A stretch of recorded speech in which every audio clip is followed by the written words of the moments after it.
Cool. So clean your room, not your house. First things first, my name is Aidan Williams. I'm a software developer for the other reasonably sized Southwest Ruby company, Immersive Labs. This is actually the first time I'm running this talk. So hello, guinea pigs. Can you please be gentle? And I'd love any sort of feedback at the end of it. So I want to start this off with a little bit of a story.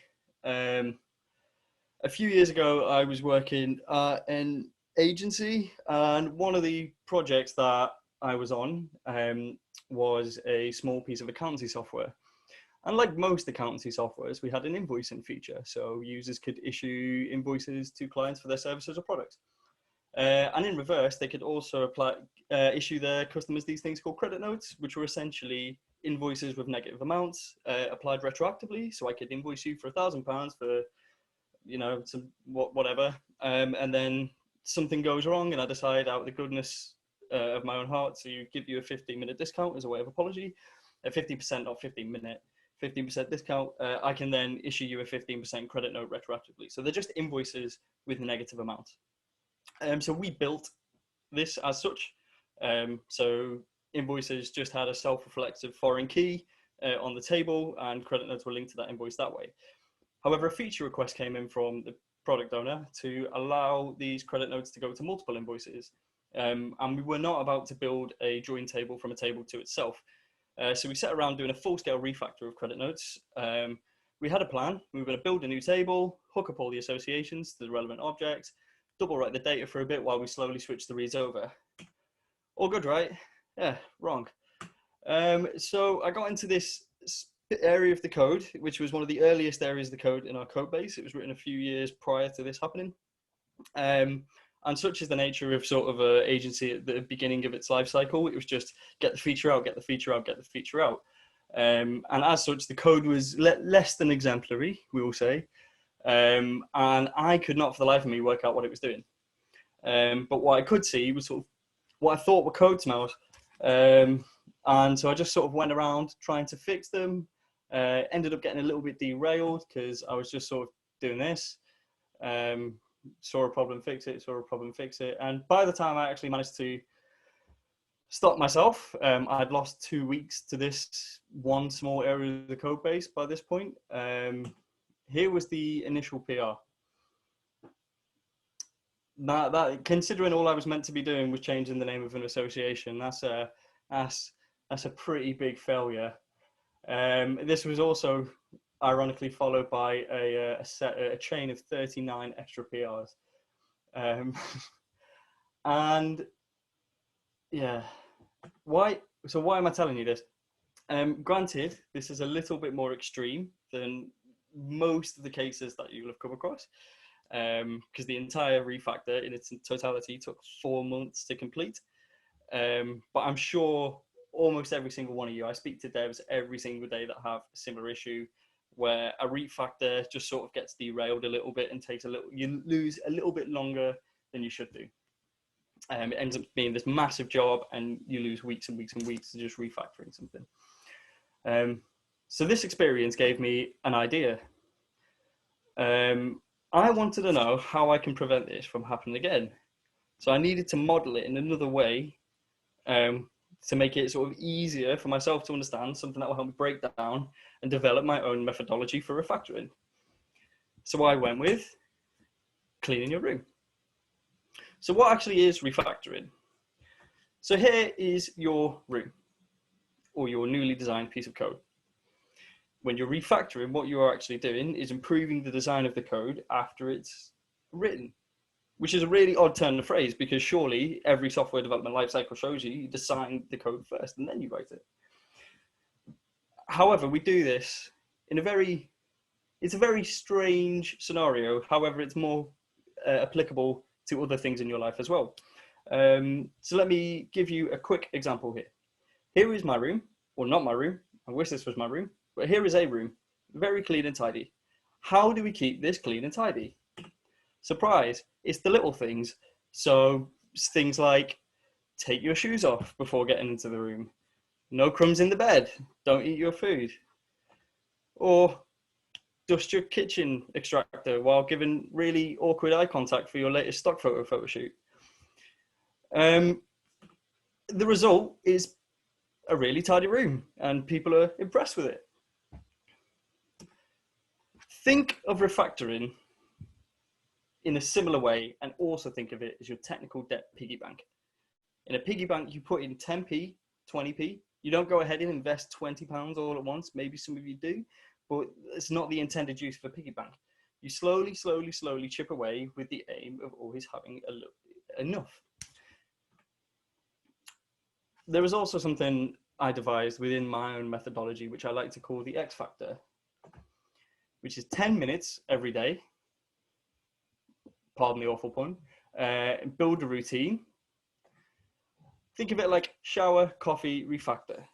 Like refactoring shouldn't be this huge thing that you invest your time in. It should be almost to be too small to be worth doing. Slow is smooth, smooth is fast. Or more in this case, small is smooth, smooth is significant. Like think of your refactoring as just a series of small micro efforts. A little bit every day, you lose no time. 10 minutes, you can still get all of the work that you need to do elsewhere, the more exciting feature-based work, building new stuff. Slowly chip away and it will make a really big difference. But what if that isn't the case?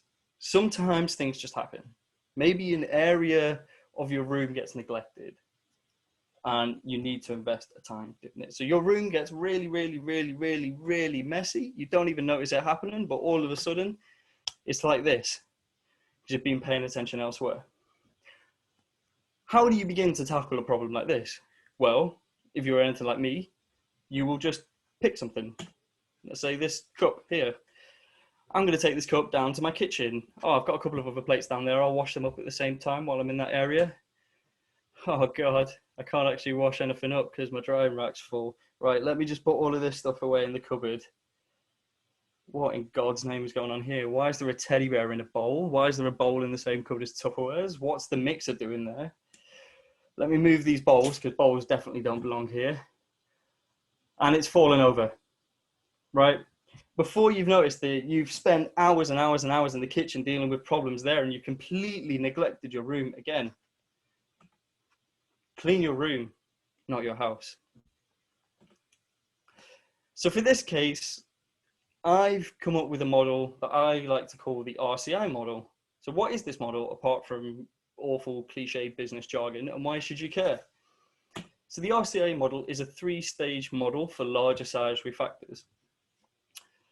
Reason, clarify, and improve. Now, each of these steps has got a set of smaller steps that can be carried out. Whatever each problem is different, right?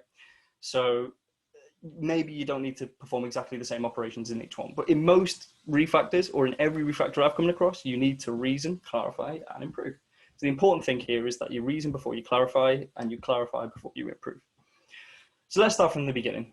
What do I mean by reason? What the fuck does this code do is the question you're trying to answer.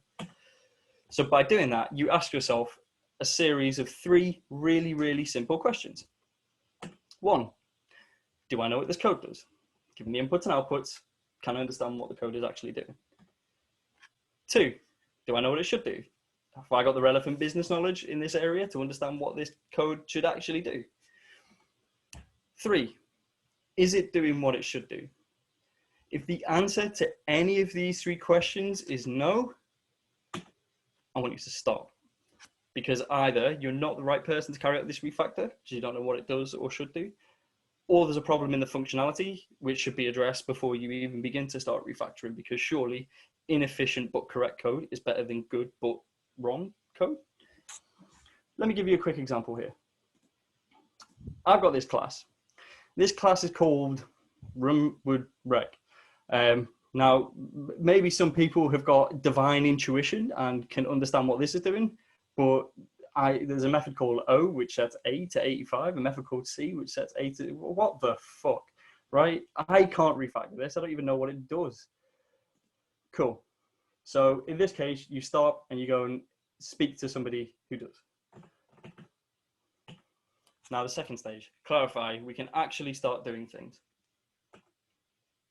One of my favorite quotes is from Martin Fowler, which is, any fool can write a computer that code that a computer can understand, but good programmers write code that humans can understand. And this is exactly what this stage is about, right? This stage is about refactoring to improve readability or understandability.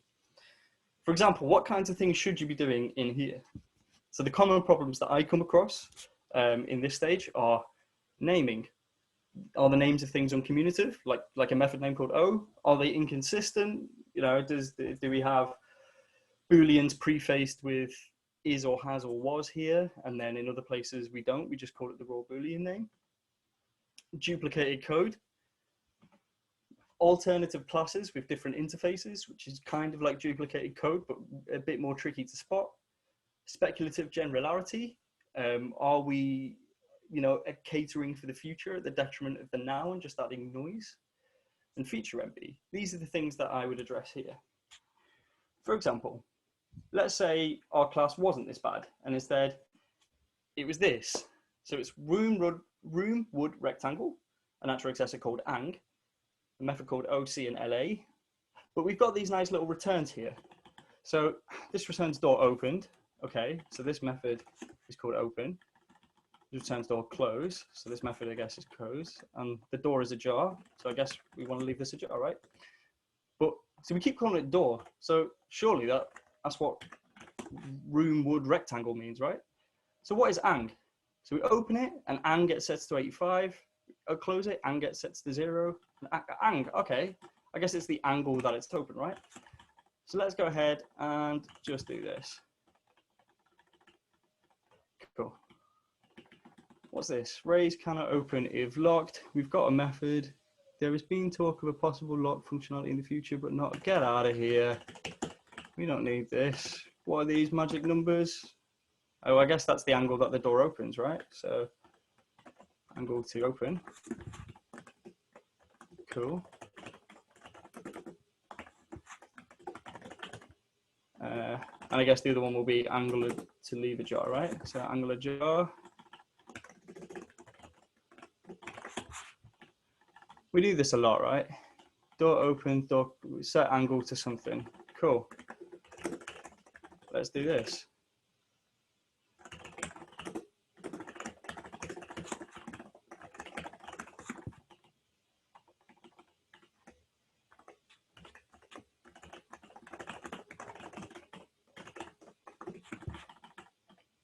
Yep.